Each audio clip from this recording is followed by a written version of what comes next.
मित्रों, हमारे लिए एक प्रकार से सौभाग्य का विषय रहा कि कोरोना के 7 साल पहले ही देश में एक परिवर्तन हुआ। 2014 में इस देश को लंबे कालखंड के बाद एक स्थायित्व मिला, राजनीतिक स्थायित्व मिला, राजनीतिक स्थिरता मिली।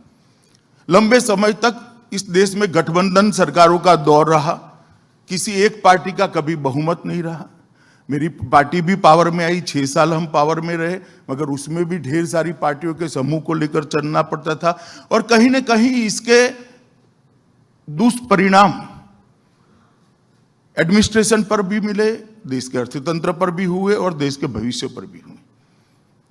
और अंतिम 10 साल तो इस तरह से हुए जैसे एक दुस्वप्न हो। 10 साल तक देश बिल्कुल पॉलिसी पैरालिसिस की अवस्था में जिया। एक भी बात पर फैसले नहीं होते थे। लाखों करोड़ों के करप्शन हुए, घोटाले हुए, घपले हुए, भ्रष्टाचार हुआ। देश में एक ऐसा मंत्रिमंडल अस्तित्व में था जिसमें प्रधानमंत्री को कोई प्रधानमंत्री नहीं मानता था और हर मंत्री अपने आप को प्रधानमंत्री मानता था। इस प्रकार से पीएम ऑफिस भी कॉम्प्रोमाइज हुई थी, दुनिया में भी भारत का सम्मान नीचे आया था। और उस वक्त देश की जनता ने एक महत्वपूर्ण फैसला लिया और पूर्ण बहुमत के साथ भारतीय जनता पार्टी की सरकार बनाई, एनडीए की सरकार बनाई और नरेंद्र मोदी जी 2014 में भारत के पहले गैर कांग्रेसी पूर्ण बहुमत की सरकार के प्रधानमंत्री। एक बैकग्राउंड था गुजरात का, इसमें मैं जाना नहीं चाहूंगा, मगर आज देखें तो 20 साल मोदी जी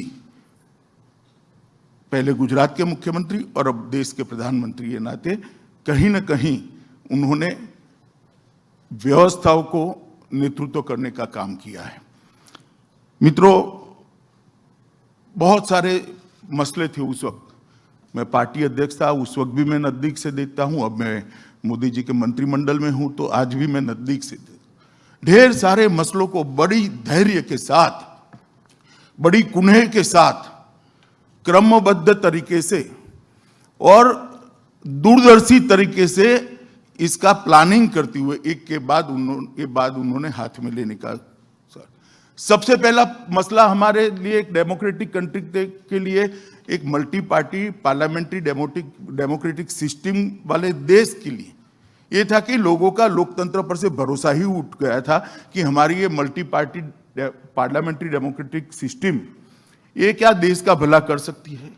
देश के 60 करोड़ गरीब और एक दृष्टि से देखा जाए तो 80 करोड़ लोग, इस व्यवस्था हमारा भला कर सकती है, वो विश्वास गंवा बैठे थे।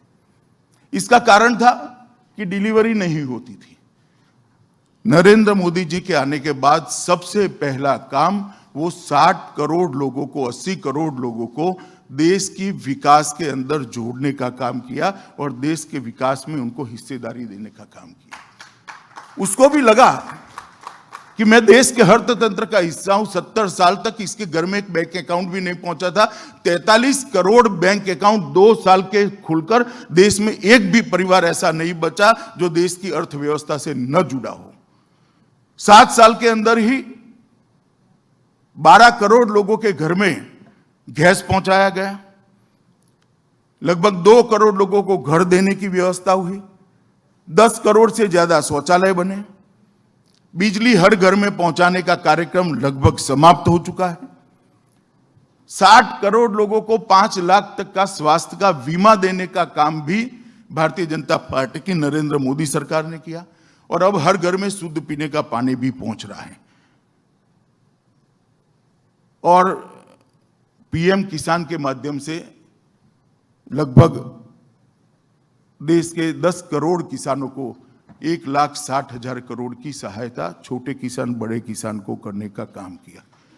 और सबसे बड़ा काम, जब कोरोना की महामारी आई, 130 करोड़ लोगों को फ्री ऑफ कॉस्ट वैक्सीनेशन का एकदम वैज्ञानिक तरीके से एक ड्राइव चलाया गया, सफल ड्राइव चलाया गया। और आज दुनिया भर में हमारी कोविन की ऐप हो या हमारा टीकाकरण का, हमारे वैक्सीनेशन का अभियान हो, इसकी भूरी भूरी प्रशंसा हो रही है। डीबीटी के माध्यम से जो गरीब का अधिकार है वो बिचौलिए खा जाते थे, डीबीटी के माध्यम से सीधा उसके बैंक अकाउंट में पैसा पहुंचे उसकी व्यवस्था करी। और उन्होंने गरीबों की समस्या का, जनता की समस्या को रिजॉल्व करने का, इसका समाधान करने का स्केल और साइज दोनों बदल दिया। पहले योजनाएं बनती थी कि इस बार 10,000 लोगों के घर पे शौचालय पहुंचाएंगे, अब योजना बनने लगी हर घर में शौचालय बनाना है। पहले योजना बनती थी इस बार हम 20 लाख लोगों के घर में गैस का सिलेंडर पहुंचाएंगे, अब योजना बनने लगी कि हर घर में गैस का सिलेंडर पहुंचाना है। पहले योजना बनती थी कि इतने गांवों का हम विद्युतीकरण करेंगे, घर की तो बात ही नहीं होती थी। हमने तय कर दिया कि हर घर में बिजली पहुंचाएंगे, उसको भी घर के अंदर बैठकर वो बच्चे को पढ़ने का अधिकार है। इस प्रकार से इनके प्रॉब्लम, जनता के जो समस्याएं थी, इसको हल करने का स्केल और साइज बदल दिया गया। और इसके कारण 60 करोड़ लोगों में एक भरोसा हुआ कि देश की डेमोक्रेसी जो चल रही है, देश की सरकार चल रही है, इसमें मेरा हिस्सा है। हाँ, इस देश का प्रधानमंत्री आज हमारी भी चिंता कर रहा है। इस प्रकार के भरोसे से जो 60 करोड़ 80 करोड़ लोग हैं, पेरिफेरल गिने तो 80 करोड़ लोगों को देश की विकास यात्रा के साथ जोड़ने का काम हुआ। पहले जीडीपी इस प्रकार की समिटों के अंदर चर्चा का विषय था, शुष्क जीडीपी था। नरेंद्र मोदी जी ने जीडीपी का मानवीय चेहरा सबके सामने रखा है। मैं इसको थोड़ा एक्सप्लेन करना चाहता हूं, क्योंकि मैं सारे हमारे अर्थशास्त्रियों को भी ये बात बताना चाहता हूं कि जीडीपी का मानवीय चेहरा क्या होता है।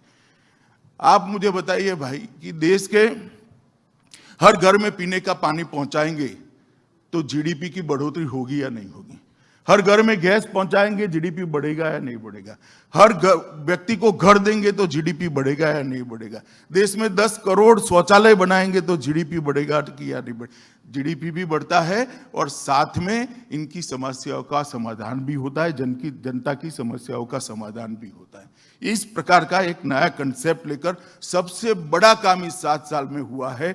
तो 80 करोड़ लोगों को देश के अर्थतंत्र के अंदर हिस्सेदार बनाने का काम इस देश के प्रधानमंत्री नरेंद्र मोदी जी ने हुआ।